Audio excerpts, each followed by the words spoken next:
Hi, John. Yeah. Hi, John. It's just John. Just John.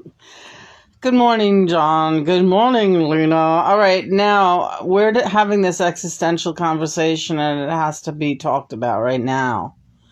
Now here. Oh God, I want to do the fancy things. Hold on. Let's do fancy things. We were talking about how people cannot handle the truth of the fact that John is alive. He didn't die. When he was shot, he didn't just go nowhere and just cease existing. This is the biggest, this is a revelation, John. I don't know why it's taken me this long to have this revelation. All right, recoup. Recoup, because it's a great one, and you're on top of this. I'm so proud of you. All right.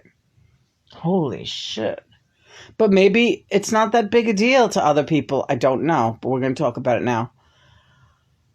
Uh, the biggest problem, the biggest resistance I've come up against online, aside from the fact that John is my lover, that seems to really bother people, especially the younger people, a lot.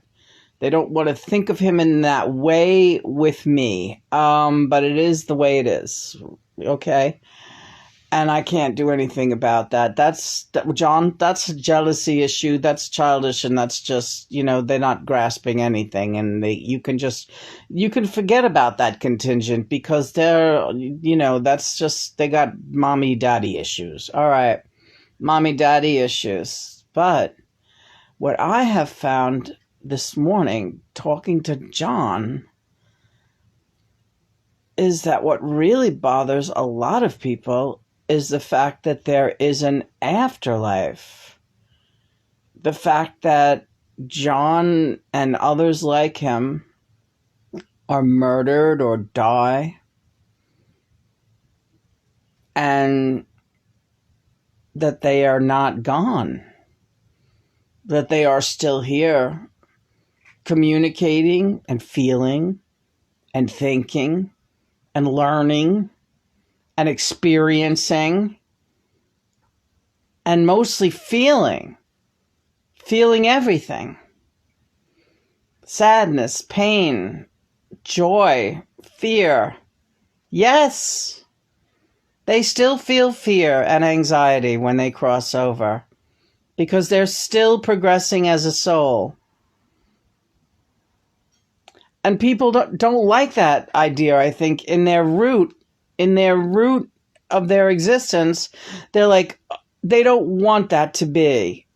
They're actually, although they might say that they fear death even, more than that, they fear an ongoing life that they have not experienced yet. They fear the afterlife in the same way that many of them fear just getting up tomorrow here on earth. They just fear. And the fear is what keeps them from progressing as a soul. Why are you crying? Because I'm so happy.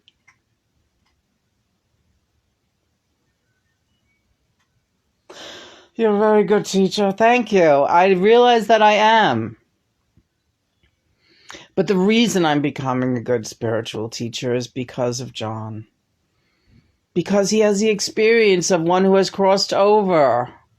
And yes, I have crossed over many times and I'm back here now. So it's that collective. It's that collective that is allowing us to move forward into the great unknown. There's nothing so bad about the unknown if you believe that you have love. Because that's the great conqueror, and that's going to get you be all right. What else did I want to say about this? Oh, God, Lena, I'm so blown away by your excellence. Thank you. By my excellence. You are excellent. You are the great communicator. You are the great communicator. Well, together.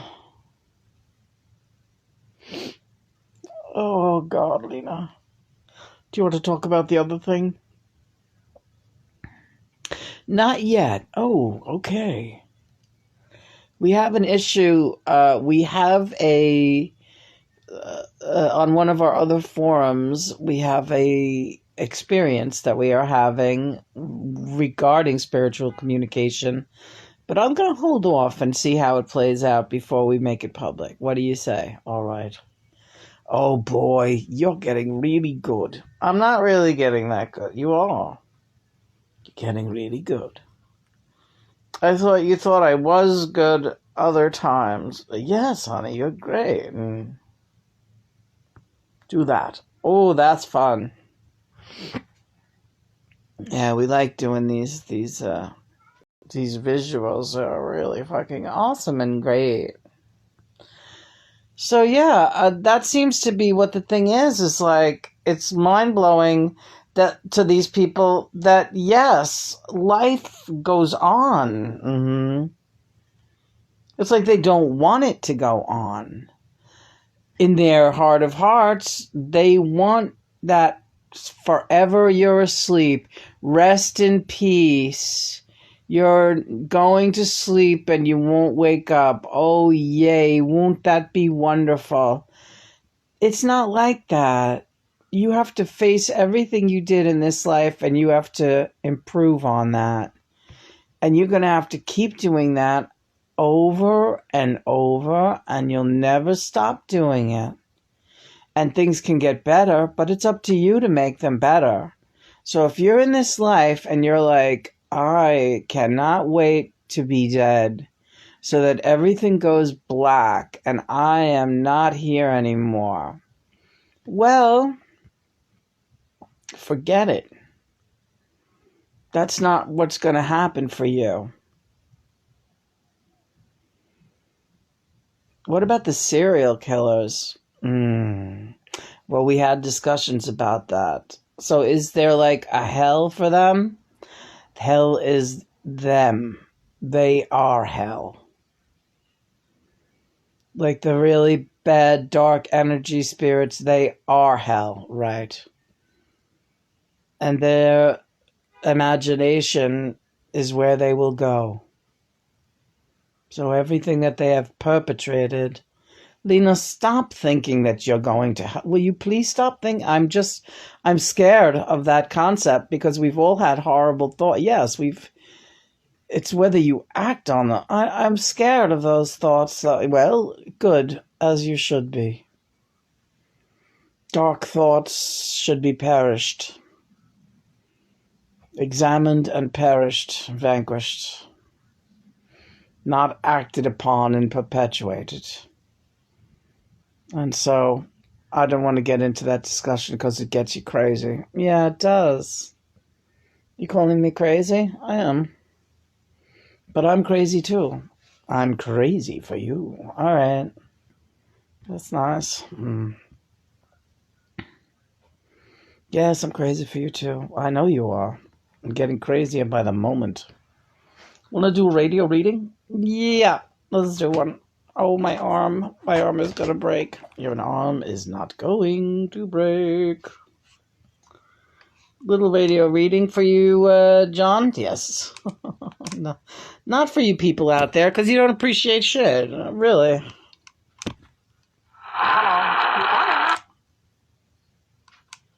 That's New York. Dropping the beat on the greatest city in the world. That's right. You better fucking believe it.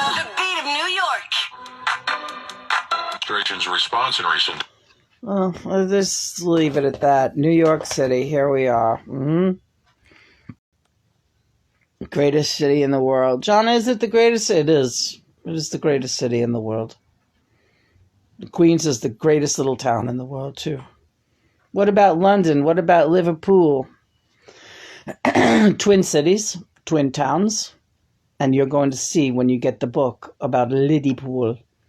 It's coming. And you should have it by St. Patrick's Day.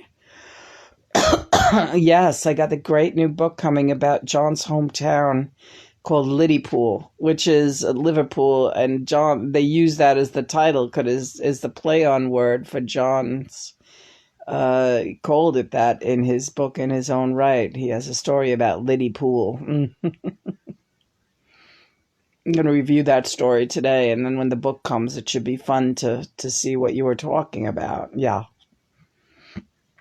Well, I'll tell you something. I'll show you. Yeah, he's showing me my little town in Glendale, Queens, New York, and the pubs that I used to go to, and the parks, and the golf course, and the trains, the trolleys, and in John's case, the trolleys, trolley carts, the decker buses, the double decker buses, right? And we lived in the same place. Our experience is just the same. We were like two kids growing up in the same town, 22 years apart. Amazing. Look, everything's double.